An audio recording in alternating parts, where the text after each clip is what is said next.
আসসালামু আলাইকুম। প্রিয় দর্শক, আমরা আজকে এমন একজন মানুষকে নিয়ে আপনাদের কাছে হাজির হয়েছি, যাকে দেখি আপনারা চিনতে সক্ষম হয়েছেন। সিলেট সদরের কৃতি সন্তান, যাকে গরিবের ডাক্তার বলা হয়, ডক্টর খলিলুর রহমান। আমরা আজকে ওনার কাছে আসার কারণ হচ্ছে একটাই। আপনারা জানেন যে গত 6ই নভেম্বর সন্ধ্যারাতে সিলেটের আম্বরকানার বড়বাজার গলিতে ছুরির আঘাত করে মারা হয়েছিল সিলেট বিএনপির সাবেক স্বাস্থ্য বিষয়ক সম্পাদক আফম কামাল।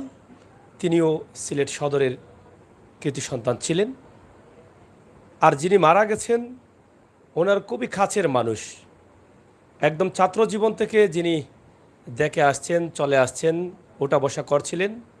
এবং গত কয়েকদিন আগে এই 2022-এর ভয়াবহ দুর্যোগের পরেই কিন্তু একটি মেডিকেল ক্যাম্পিংও করিয়েছিলেন ডাক্তার খলিলুর রহমানকে দিয়ে নিজ এলাকায়, যাতে মানুষ চিকিৎসা সেবাটা নিশ্চিত করতে পারে। আমরা আজকে ডাক্তার খলিলুর রহমানের চেম্বারে এসে কিছুটা সময় চেয়ে নিচ্ছি ওনার কাছ থেকে, যেহেতু ওনার সাথে আফম কামালের খুবই চলাফেরা ছিল। মানুষ হিসেবে কেমন ছিলেন এবং আফম কামালের এই চলে যাওয়াটাকে কিভাবে দেখছেন। আমরা সবাই চলে যাব, কিন্তু আসলে কিছু কিছু চলে যাওয়া আছে আমরা সবাই মেনে নিতে পারি না। তো সেই বিষয়গুলো আমরা ডাক্তার খলিলুর রহমানের কাছ থেকে জানার চেষ্টা করছি। যারা আছেন একটু শেয়ার করে সহযোগিতা করবেন। আজকে সিলেটের ম্যাগাজিন ইউটিউব চ্যানেল, পাশে রয়েছেন সাতক টু সুনামগঞ্জ পেজ। ধন্যবাদ সবাইকে। তো ভাই, আপনার মূল্যবান সময় আমরা নিচ্ছি, কয়েক মিনিট নেব। আপনার খুব কাছের মানুষ ছিলেন আফম কামাল ভাই, যিনি সিলেট সদরের সন্তান, আপনিও সিলেট সদরের সন্তান। তো আমরা জানলাম যে আপনার সাথে খুবই গুড সম্পর্ক ছিল একদম ছাত্র জীবন থেকে। তো আজকে আফম কামাল ভাই নেই, আর সন্ত্রাসীরা ছুরির আঘাত করে নির্মমভাবে হত্যা করেছে। এর জন্য কিন্তু অনেক মানববন্ধন, মিছিল, প্রতিবাদ বিভিন্নভাবে হচ্ছে। তা আসলে আপনার অনুভূতিটা কি? আর আসলে আফম কামাল ভাই সম্বন্ধে যদি দুই একটি কথা বলেন, যাতে যারা জানেন না, যারা যারা চলেছেন আফম কামাল ভাইয়ের সাথে, তাদের কথাগুলো আপনারা জানলেন যে কী ছিলেন আফম কামাল ভাই। ধন্যবাদ সিলেটের ম্যাগাজিন টিভিকে এবং সাতক টু সুনামগঞ্জ পেজকে আজকের লাইভে আমাকে সংযুক্ত করার জন্য। প্রথমেই আমি বলবো, আফম কামাল আমার একজন ঘনিষ্ঠ বন্ধু ছিল। অকালে এই বন্ধুটি চলে যাওয়াতে আমরা কতটুকু ব্যথিত, আসলে মনের ভাবটুকু প্রকাশ করা হয়তো সম্ভব না, কিন্তু অন্তর জানে যে অন্তরে কতটুকু ব্যথা পেয়েছি। আল্লাহ দেখবে। আমি প্রথমেই আল্লাহর কাছে দোয়া করব যেন তার অকাল মৃত্যুতে সে যেন শহীদের মর্যাদা পায়, এবং তার আত্মার মাগফিরাত কামনা করছি। এবং তার যে পরিবারের অপূরণীয় ক্ষতি হয়েছে, পরিবারকে এই সুখটুকু সইবার আল্লাহ যেন তৌফিক দান করেন। আফম কামাল আমার আসলে একদম ছোটোবেলার বন্ধু ছিল। আমরা সম্ভবত ক্লাস 9 থেকে সম্পর্ক। তার বয়স 45-50-র কাছাকাছি, আমারও এইরকম। আসলে এতদিনের একটা সম্পর্ক, যখন ক্লাস 9 থেকে এত দূর পর্যন্ত। তো মধ্যখানে কিছুদিন একটু দূরত্ব ছিল, হয়তো 1-11-এর সময় একটু সে গা ডাকা দিয়েছিল বা সরেছিল। এরপরে কিছুদিন দেখা হয় নাই। পরে আবার যখন দেখা হলো, আর তার বাড়ি তো আমি টুকার বাজারে বসি, টুকার বাজার থেকে সে লামাহাজি যেতে হয়, তখন আসা যাওয়ার পথে প্রায়ই উঠার সাথে সাথে কিছুদিন পরে দেখা গেলো সে এমনভাবে আমার সাথে জড়িয়ে গেছে। তার এলাকায় তার যে কতটুকু মানে সম্মান আছে, বা মানুষ কতটুকু তাকে ছোটো বড় সবাই মায়া করে, সেটুকু আমি জানি। কারণ তার এলাকায় কোনো রুগী অসুস্থ হলে বলতো কোথায় যাবে, সে বলতো রুগী কোথায় যাবে মানে আমার তো ডাক্তার একজন আছে, ডাক্তার খলিল, তো আমার বন্ধুর কাছে যাও।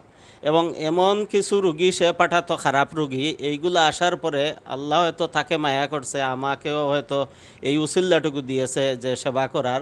এত খারাপ কিছু রুগী আসতো, আসার পরে দেখা যেত এই রুগীগুলো ভালো হয়ে যেত। অর্থাৎ তার যে সে বল করে পাঠাইতো, এই বলটুকু বিশ্বাস রেখে যে পাঠাইতো, এই বিশ্বাসটুকু কাজে লেগে যেত।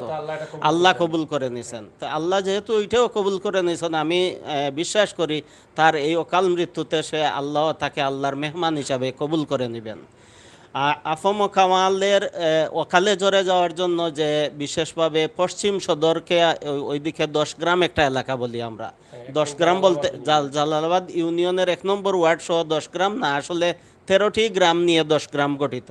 এই 10 গ্রাম তথা পশ্চিম সদরের কি যে ক্ষতি হয়েছে সেটুকু আমরা অন্তত বুঝতে পারতেছি, এবং সাধারণ অনেকের প্রতিক্রিয়া এসে আমার কাছে ব্যক্ত করতেছে যে ভাই আমাদের এই সদরের একদম প্রত্যন্ত অঞ্চল এবং একটি কর্নার এলাকা, এরপরেই ছাতক সুনামগঞ্জ, তো ওই এলাকার যে অপরিণীয় ক্ষতি হয়েছে এখন সবাই বুঝতে পারতেছে। তো আমি এটুকু বলবো যে একজন রাজনীতিবিদ তৈরি করা অনেক কঠিন এবং সবাই রাজনীতিবিদ হতে পারে না, কিন্তু একজন রাজনীতিবিদকে সহজে মেরে ফেলা সহজ, খুব সহজ। এবং সে একজন জেলার লিডার ছিল। একজন জেলার লিডার মানে সে তৃণমূল থেকে উঠতে উঠতে উঠতে উঠতে রাজনীতি করতে করতে জেলা পর্যায়ে গেছে। তার যে এই দলের প্রতি কতটুকু অবদান আছে, দলের অপরিণীয় ক্ষতি হয়ে গেছে। আমি তার দলের বলবো না, আমি বলবো যে কোনো দলের আসলে রাজনীতিবিদ তৈরি করা কঠিন, কিন্তু তাকে মেরে ফেলা সহজ। এই মৃত্যুতে তার যে অকাল মৃত্যু বা সন্ত্রাসী দ্বারা তাকে যে হত্যা করা হয়েছে, আমরা তো যতদূর পেপার পত্রিকা টিভি চ্যানেল সব কিছুর মাধ্যমে জানতে পারেছি যে কারা হত্যা করেছে, চিহ্নিত। এই চিহ্নিত সন্ত্রাসীদেরকে অকাল মানে দ্রুত যেন বিচারের আওতায় আনা হয়, ওদেরকে ধরে যেন কঠোর শাস্তি দেওয়া হয়। বাংলাদেশের যে আইন আছে আইনের দ্বারাই যেন ওদেরকে খুব সর্বোচ্চ শাস্তি দেওয়া হয়। এবং আমি তার এই অকাল মৃত্যুতে তার যে হত্যাকারী যারা, এদেরকে মৃত্যুদণ্ড কামনা করছে। যে তাকে মারা হয়েছে, সে তো মরে নাই, তাকে মারা হয়েছে, তো যারা সন্ত্রাসীরা মেরেছে তাদেরকেও যেন মৃত্যুদণ্ড দেওয়া হয় এবং এই বিচারটা যেন বছরের পর বছর চলতে না থাকে। প্রয়োজনে দ্রুত বিচার আইনে এনে এইটা যেন তাড়াতাড়ি শেষ করা হয়। কারণ আমরা দেখেছি অনেক বিচার শেষ করার প্রান্তে গিয়েও শেষ হয় না। যেমন আমি যদি বলি রায়হান হত্যা, তারপরে এই যে এমসি কলেজের একটি ঘটনা ছিল দর্শনের, কিন্তু রাজন হত্যা, এইগুলো আসলে বছরের বছর ঝুলে আছে। এই বছরের বছর ঝুলে থাকলে হয় কি, এক সময় যারা শুভাকাঙ্ক্ষী আত্মীয় স্বজন আছে তারা ভাবে যে বিচার পাবে কিনা, বা আমার সন্তান এক সময় রাজনীতিবিদ হবে, আমি ভাববো যে আমার সন্তানও যদি এইভাবে চলে যায় তাহলে আমি বিচার পাবো কিনা। এতে গিয়ে রাজনীতির ক্ষতিটা আলটিমেট রাজনীতির হয়, যে দলের হোক রাজনীতির ক্ষতি হয়। তাই আমি চাইব যে দ্রুত বিচারের আওতায় আনার জন্য দ্রুত শাস্তি করা হয় এবং যারা এই হত্যাকাণ্ডে জড়িত তাদেরকে দ্রুত মানে কঠোর শাস্তি দিতে হবে, এইটাই আমার কামনা।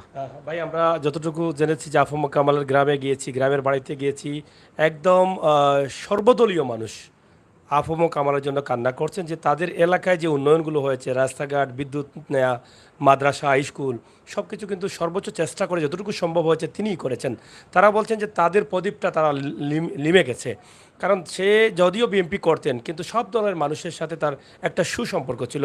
তো সে বিষয়ে যদি আপনার কোনো বক্তব্য থাকে, আসলে আপনার যেহেতু খুব ক্লোজ মানুষ, বন্ধু মানুষ আপনার কাছে আসছেন, ওনার কি মনের ভিতরে যে মানুষের সাথে যে ভালোবাসার একটা আদান প্রদান আছেন, এই আদান প্রদানটা কী রকম ছিল? ধন্যবাদ। আসলে সে যদিও একটা দলের রাজনীতি করে, কিন্তু সে দলীয়ভাবে রাজনীতি করার কারণে একটি দলের লোকদের সাথে তার পরিচয় ছিল না। তার পরিচয়টা এমনভাবে ছিল যে সর্বদলীয় পরিচয়। সে যে দলের লোককেই কাছাকাছি একসময় দেখা হতো, মানে আমরা যেটা বলি কুলাকুলি করে তাকে ধরে রেখে, ভাই কি, বড় ভাই কি করছেন, ছোটো ভাই কি লাগবে, চা খাও, এই করো সেই করো, মানে তার যে এই মহানুভবতা, এটা আমরা রাজনীতিবিদদের কাছ থেকে আসলে খুব কম পাই।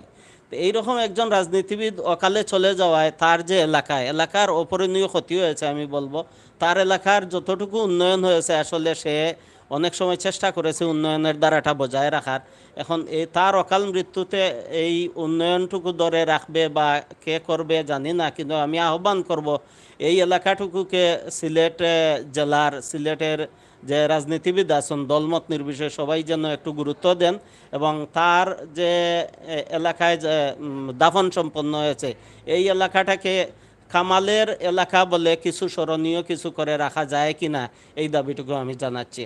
কারণ দরকার এইরকম একটি ছেলেকে এলাকায় স্মরণীয় করে রাখার। সাথে তো আমি একটা ক্যাম্পিংয়ে ছিলাম যেখানে আফম কামাল ভাই ছিলেন, এই বিষয়টা কিভাবে গিয়েছিলেন? এই যে মানুষের কষ্টের কথা আমাকেও বলেছিলেন বা বক্তব্য দিয়েছিলেন যে আমার এলাকার মানুষ সুচিকিৎসা পাচ্ছে না পানির কারণে বা বিভিন্ন সমস্যার কারণে। এই বিষয়ে আপনার সাথে কিভাবে কথা হয়েছে?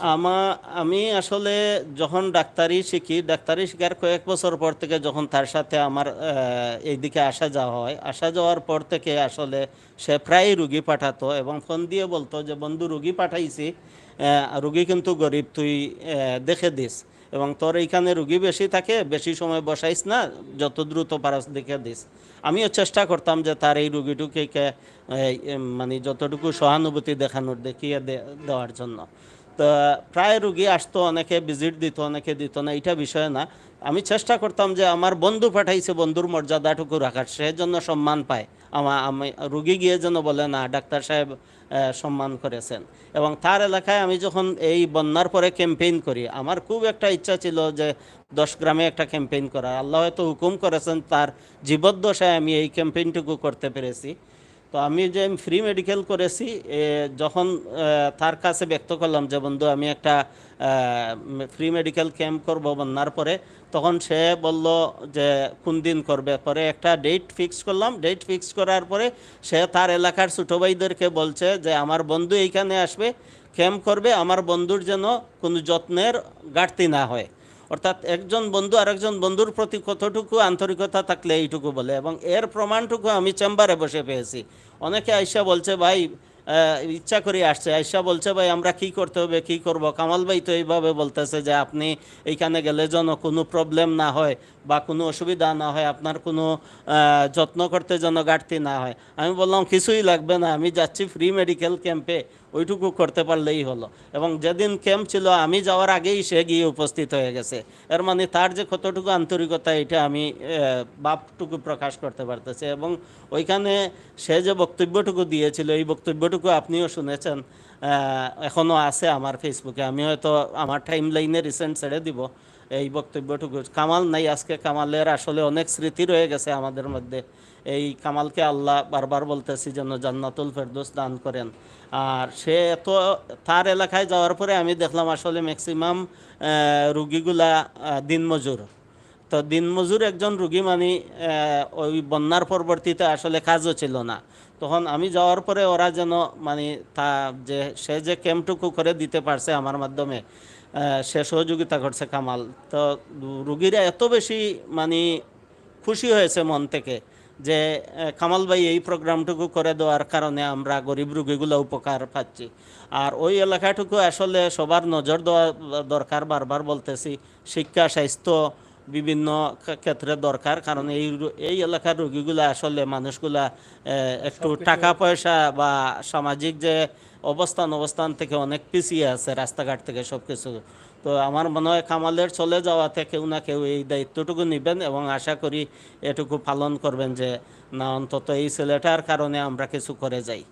ধন্যবাদ ভাই আপনাকে। ধন্যবাদ। প্রিয় দর্শক, আসলে সময় বেশি নিতে চাচ্ছি না, অনেক রোগীরা আছেন চেম্বারে, আমরা আন্তরিকভাবে দুঃখ প্রকাশ করছি। তবে আমাদের খুবই ইচ্ছা ছিল যে আফম কামাল, নিহত আফম কামালের যে সম্পর্ক ছিল, ক্লোজ বন্ধু ছিলেন, ওনার কাছ থেকে কিছু বিষয় আপনাদের কাছে উপস্থাপন করার। তবে একটি কথা এখান থেকে জানলাম যে মানুষের প্রতি, মানুষের কষ্ট দেখলেই তিনি দৌড়ে ছুটে আসতেন এবং গরিব দুঃখী মানুষকে সবসময় চিকিৎসার জন্য এখানেই পাঠিয়ে দিতেন এবং নিজে যতটুকু পারতেন সহযোগিতা করতেন, মানুষ দিয়েও সহযোগিতা করাতেন। একটাই স্বপ্ন ছিল যে নিজের এলাকা এবং সিলেটবাসী বা সদরবাসীকে সামনের দিকে নিয়ে যাওয়া। আপনারা সবাই ভালো থাকবেন, সুস্থ থাকবেন, সিলেটের ম্যাগাজিন টিভির সাথে থাকবেন, সাথে একটু সুনামগঞ্জের সাথে থাকবেন এবং আপনাদের মূল্যবান মতামত অবশ্যই কমেন্ট বক্সে লিখবেন। আমরা আজকে কথা বলছিলাম টুকের বাজার কুটিমিয়া ফার্মেসি ডাক্তার খলিলুর রহমানের চেম্বার থেকে। ভালো থাকুন, আল্লাহ হাফেজ।